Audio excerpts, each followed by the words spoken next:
Singapore general হাসপাতালে বর্তমানে চিকিৎসাধীন অবস্থায় আছেন ঢাকা ৮ আসনের সম্ভাব্য প্রার্থী ও ইনকিলাব মঞ্চের মুখপাত্র শরীফ ওসমান হাদী।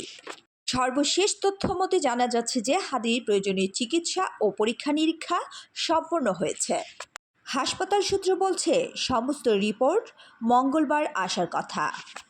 হাসপাতালের চিকিৎসকরা জানান, রিপোর্ট হাতে পাওয়ার পর ওসমান হাদীর পরিবারের সঙ্গে কথা বলে পরবর্তী চিকিৎসা কী হতে পারে রোডম্যাপ নির্ধারণ করা হবে।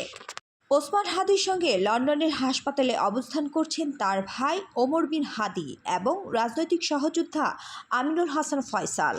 এর আগে বাংলাদেশ সময় সোমবার ওসমান হাদীকে বহন করা এয়ার অ্যাম্বুলেন্সটি বিকেল ৫টা ৫০ দিকে সিঙ্গাপুর সেলেদার বিমানবন্দরে অবতরণ করে।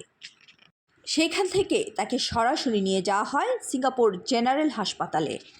হাসপাতালে ভর্তির আগে প্রয়োজনীয় সমস্ত চিকিৎসা প্রস্তুতি সম্পূর্ণ করা ছিল, আর হাসপাতালে পৌঁছানোর সঙ্গে সঙ্গেই তাকে ভর্তি করে পরীক্ষা নিরীক্ষা করা শুরু হয়।